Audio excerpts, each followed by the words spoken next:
নমস্কার দর্শক বন্ধুরা, আপনাদের সকলকে স্বাগত জানাচ্ছি রেফ স্পোর্টস বাংলার এক নতুন উপস্থাপনাতে। আমি সোমনাথ এবং আজকে এই প্রতিবেদনে আমরা কথা বলবো ইন্ডিয়ার এএফসি আন্ডার 17 এশিয়ান কাপ ক্যাম্পেনের ব্যাপারে। অবশ্যই আমরা আইএসএল নিয়ে তো কথা বলতেই থাকি, ইনফ্যাক্ট আইডাব্লিউএল এর শুরু হয়েছে, সেই সব নিয়ে তো আমরা কথা বলতেই থাকি। কিন্তু যেটা আমাদের প্রায়োরিটি, আমাদের ভারতীয় জাতীয় দল এবং তাদের পারফরমেন্স নিয়ে কিন্তু আমাদের চিন্তা সবসময় থাকে।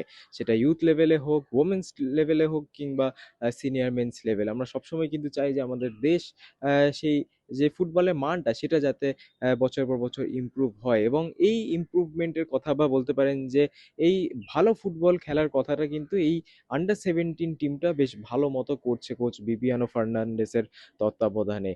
অসংখ্য ট্যালেন্ট আছে এই আন্ডার 17 টিমে, এবং এবং তাদের যদি পারফরমেন্সও আপনারা দেখেন এই বিগত কিছু দিনে, সেটাও কিন্তু বেশ পজিটিভ। আমরা যদি মেন্স সিনিয়র টিমের কথা বলি কিংবা আন্ডার 23 টিমের কথা বলি, সেই সবের দিক থেকে কিন্তু আন্ডার 17 টিম যথেষ্ট ভালো পারফরমেন্স দিয়েছে এই বেশ কিছু দিনের মধ্যেই।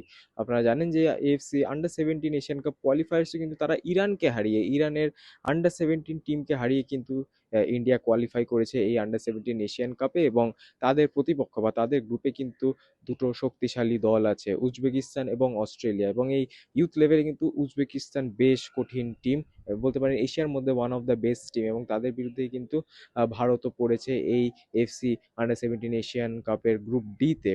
উজবেকিস্তান, অস্ট্রেলিয়া এবং ভারত আছে। আরেকটা দল ছিল নর্থ কোরিয়া, কিন্তু নর্থ কোরিয়া যেহেতু উইথড্র করেছে এই বছরের এএফসি আন্ডার 17 এশিয়ান কাপ থেকে, সেই কারণে ইন্ডিয়ার গ্রুপে মাত্র কিন্তু এই তিনটে দলই আছে, ইন্ডিয়া, অস্ট্রেলিয়া এবং উজবেকিস্তান। এবং ফরম্যাটটা যদি আপনাদেরকে বলি তাহলে চারটে গ্রুপ আছে, group A, group B, group C, group D. এবং এই চারটে গ্রুপ থেকে কিন্তু টপ দুটো টিম কোয়ালিফাই করবে কোয়ার্টার ফাইনালসে। অর্থাৎ ইন্ডিয়াকে কিন্তু একটা ম্যাচ জিততেই হবে যদি তারা কোয়ালিফাই করতে চায় নেক্সট স্টেজের জন্য, এবং সেটা কিন্তু খুব একটা ইজি হবে না বিবিয়ানো ফার্নান্ডেসের দলের জন্য। কিন্তু ভারতের যদি আন্ডার 17 টিমটার কথা বলি, তাদের মধ্যে কিন্তু পোটেনশিয়াল আছে বড় টিমকে হারানোর।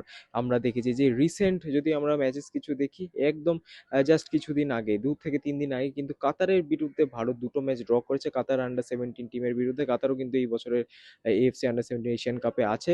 তাদের বিরুদ্ধে 1-1 গোলে ড্র এবং 0-0 গোলে কিন্তু ড্র করেছে এই জাস্ট কিছুদিন আগে। এবং তার আগে যদি বলতে হয়, ইন্দোনেশিয়ার মতো দলকে কিন্তু হারিয়েছে ভারতের আন্ডার 17 টিম। তাজিকিস্তান বলুন, তাদের হারিয়েছে। টার্কির মতো দলের বিরুদ্ধে কিন্তু খেলেছে এই আন্ডার 17 টিম। খারাপ পারফরমেন্স ছিল না, একটা টার্কির গেমে কিন্তু তারা 1-0 গোলে হেরেছে, এবং আরেকটা তে কিন্তু বড় ব্যবধানে অবশ্যই হেরেছে। কিন্তু যে এক্সপোজারটা এই টিমটা পেয়ে যায়, সেটা কিন্তু বেশ ভালো।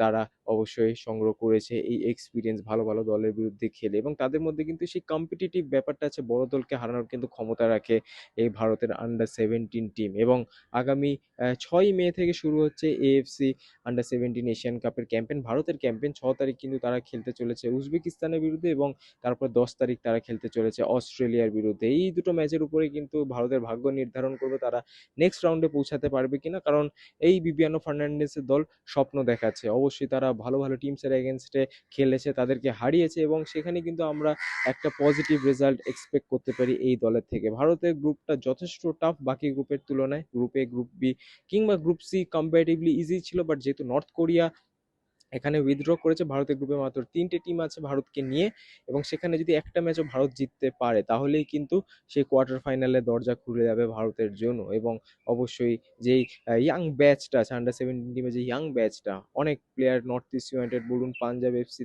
থেকে বলুন, জিং ফুটবল একাডেমি থেকে বলুন, অনেক ভারত জুড়ে কিন্তু নানান একাডেমি বা নানান আইএসএল ক্লাবসের ইউথ ডেভেলপমেন্ট প্রজেক্ট থেকে কিন্তু এই প্লেয়ারদেরকে তুলে নেওয়া হয়েছে। অবশ্যই আমাদের চ্যানেলে আপনারা গাংতের ইন্টারভিউ পাবেন, আপনারা বাকি যেসব প্লেয়ার আছে সেই সব ইন্টারভিউ পাবেন, যখন তারা ইরানকে হারিয়ে এএফসি আন্ডার 17 এশিয়ান কাপের কোয়ালিফায়ার জিতে কিন্তু এএফসি আন্ডার 17 এশিয়ান কাপে কোয়ালিফাই করেছিল, তখন কিন্তু সেই তার পরের কিছু ইন্টারভিউ অবশ্যই কিন্তু সেগুলোও দেখতে ভুলবেন না। আমাদের রেফ স্পোর্টস এর ওয়েবসাইটে আপনারা পেয়ে যাবেন সেই আর্টিকেলের লিঙ্ক। এবং এই যদি ব্যাচটার কথা বলি, বেশ ট্যালেন্টেড ব্যাচ, তারা কিন্তু পারফর্ম করতে পারে ক্রুশিয়াল স্টেজেসে, তাদের মধ্যে কোয়ালিটি আছে, সুন্দর ফুটবল তারা খেলতে পারে। এবং এটাই দেখার যে এই বছরের এএফসি আন্ডার 17 এশিয়ান কাপে কিভাবে খেলবে এই ভারতের ইয়াং দল। সাউদি আরেবিয়াতে এই খেলাটা হবে। আবারও বললাম যে 6 মে এবং 10ই মে ভারতের দুটো খেলা, প্রথম খেলা উজবেকিস্তান এবং পরের খেলা অস্ট্রেলিয়ার বিরুদ্ধে। উজবেকিস্তান স্লাইটলি বেটার অপোনেন্ট, বা বলতে পারেন যে স্লাইটলি কিন্তু কোয়ালিটির দিক থেকে ভারতের থেকে অনেকটাই বেটার। অস্ট্রেলিয়ার সাথে কিন্তু একটা কম্পিটিটিভ ম্যাচ হতে পারে এখানে।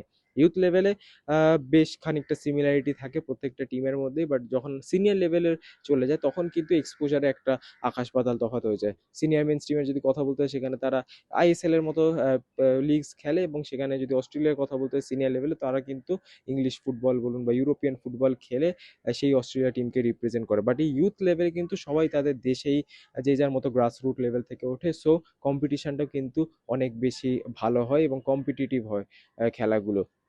তো অবশ্যই আমাদের নজর থাকবে এই এফসি আন্ডার 17 এশিয়ান কাপে, কারণ ভারতের ইউথ টিমের যদি কথা বলতে হয়, আন্ডার 17 টিম কিন্তু বলতে পারেন সব থেকে কোয়ালিটি টিম এবং সব থেকে কিন্তু প্রমিসিং টিম। দেখা যাক তারা কি করে, অবশ্যই তাদের দিকে তো আমাদের নজর থাকবে। এবং আপনাদের কি মনে হয় যে ভারত কত দূর যেতে পারে এই এফসি আন্ডার 17 এশিয়ান কাপে? অবশ্যই কমেন্টসে জানাতে ভুলবেন না, এবং আবারও আপনাদের সাথে দেখা হবে পরবর্তী ভিডিওতে। ততদিনে ভালো থাকবেন, সুস্থ থাকবেন এবং নমস্কার।